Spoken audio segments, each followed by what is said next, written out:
Olá a todos, me chamo Cristiano Alves, sou clarinetista, professor da Universidade Federal do Rio de Janeiro. Estou aqui para falar um pouco sobre o estudo do repertório camerístico e a prática de conjunto em formações nas quais a clarineta se veja inserida. Vou traçar um panorama envolvendo autores, obras, formações, conceitos artísticos variados. E, bom, se na música sinfônica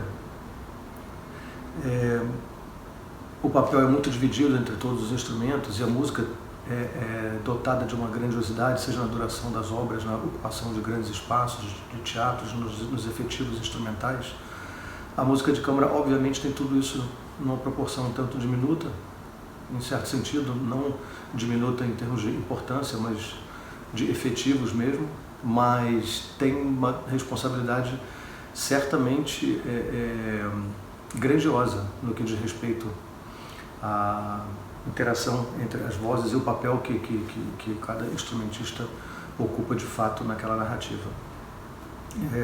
Eu vou passar fazer um apanhado histórico de algumas obras que vocês podem pesquisar, conhecer, escutar, adquirir, ensaiar, tocar. São repertórios que certamente contribuem de forma muito relevante para o desenvolvimento artístico de qualquer músico e além de serem verdadeiros monumentos da música de câmara. Uma formação muito importante é o quinteto de sopros. As grandes orquestras têm os seus quintetos constituídos, muitas delas não apenas um, mas dois, porque são naipes com efetivo considerável e muitas vezes não tendo apenas um quinteto de sopros, elas têm dois, às vezes até três. Então é muito importante que sejam constituídos grupos camerísticos dentro das orquestras. O quinteto de sopros clássico, flauta, oboé, clarineta, fagote e trompa, a formação clássica, teve em Reicha um importantíssimo nome. Ele compôs 24 quintetos, foram 4 grupos de 6 obras, e desenvolveu enormemente a escrita e são obras que são muito trabalhadas por quintetos de todos os níveis e propostas estéticas em todos os tempos. Como quintetos clássicos também podemos apontar obras importantes de Haydn. Mozart também escreveu as suas importantes obras para essa formação. E temos também obras de Taffanel, temos os compositores franceses, Ibert, Bois, Milhaud, Bozart. E chegamos até obras mais modernas, ou pelo menos já mais próximas ao nosso tempo, obras super importantes de Nielsen, Francais, Ligeti. São obras interessantes, desafiadoras e que trazem uma contribuição imensa aos músicos no que diz respeito à busca por timbrar, por afinar, ganhos em termos de entendimento de projeção de som, de dinâmica, de afinação, foco, qualidade de controle sobre o fluxo de ar. E é um trabalho super importante de ser desenvolvido no seio das orquestras. Existem possibilidades variadas também de se desenvolver uma identidade própria para esse conjunto, né? Escrevendo arranjos próprios ou encomendando obras, arranjos, fazendo interações com outras manifestações artísticas, buscando interações cênicas, buscando o improviso, buscando o uso de técnicas expandidas. Então tem muitos quintetos por aí trabalhando com possibilidades as mais variadas possíveis e tendo muito êxito com isso. A clarineta se insere também no contexto de conjuntos de cordas, o quarteto de cordas e clarineta, no caso. Temos as obras maravilhosas de Mozart, Weber, Brahms. Existe também um quinteto muito interessante de Neumann, e é um tipo de exigência diferente, obviamente, do que se costuma ter com um quinteto de sopros, mas é super importante buscar esse entendimento enquanto fraseado, linguagem, padronização de certas questões e em outro sentido distanciamento para exatamente fazerem soar essas especificidades de cada instrumento. Então essa busca por um entendimento de fraseado, de linguagem, né? de entendimento de que linguagem adotar em que momento, em que repertório, como, é muito interessante. O próprio trabalho com afinação também é muito legal. São propostas distintas. Lógico que a afinação é afinação para tudo, para todo mundo sempre, né? E uma boa frase que eu sempre gosto de usar e que sempre trago comigo é que o bom músico não busca tocar afinado, ele toca afinando, né? Porque tocar afinando é muito mais importante. É sempre uma busca, é ter flexibilidade, é ter um entendimento de que não é simplesmente botar um afinador na frente e cravar, porque isso não funciona. Não é só isso, é bem mais que isso. Entendimento do papel que cada voz ocupa e das especificidades de cada instrumento, de cada situação com a qual a gente se depara. Então essa é uma ideia boa de tocar afinando. Temos também um trio muito interessante, que é o de clarineta, cello e piano.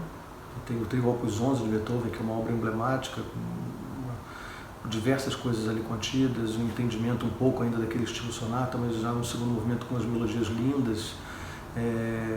Tem um terceiro movimento que é um tema com variações, com temas de modo menor, maior, e características bastante distintas. É uma obra muito gostosa de se tocar. O trio de Brahms é um monumento, é uma obra densa, com uma narrativa mais complexa em certo sentido, uma pujança rítmica bem interessante, e é importante entender essas flutuações e como as vozes se integram num estilo de escrita totalmente diferente do trio de Brahms. É importante também esse trabalho com cordas, a gente entender uma possibilidade interessante do uso do vibrato. Muitos dizem que clarineta não faz vibrato, mas na verdade faz vibrato. A gente precisa entender como fazer, quando, e entendendo como isso pode funcionar num contexto interessante. Existe também um trio de clarineta, piano e violino, né?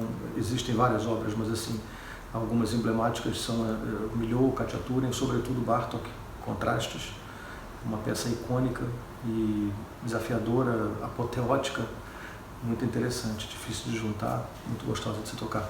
Existem obras também brasileiras muito significativas. O Setimilo de Villa-Lobos merece um destaque, uma obra, é um monumento, é uma obra rítmica, inventiva, é uma preciosidade. Da mesma forma, o Octeto de Schubert, agora já não falando só de música brasileira, mas retomando as formações maiores, temos o Octeto de Schubert, que também é uma obra extremamente densa, rica em nuances, em possibilidades. A clarineta tem um papel protagonista bastante relevante, assim como o primeiro violino.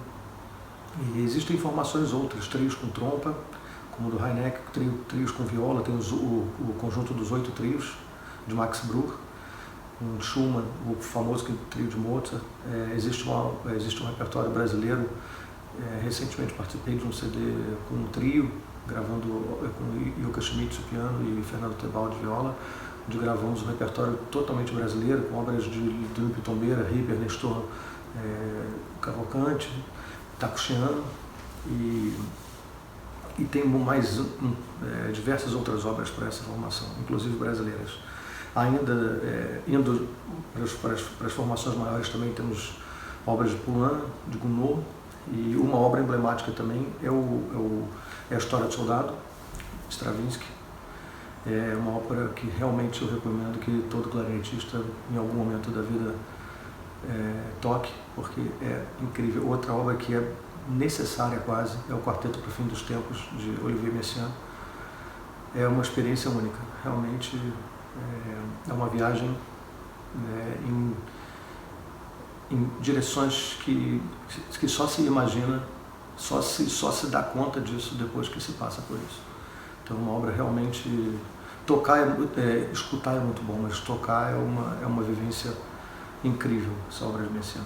E temos obras, concertos duplos, com várias formações, com clarinetas, tem Stamitz, Kromer, com fagote, o Strauss, com flauta, Danze, com viola, o Bruch, com violino, Bério, com flauta também, com obras brasileiras de Siqueira e Mione, com fagote, flauta.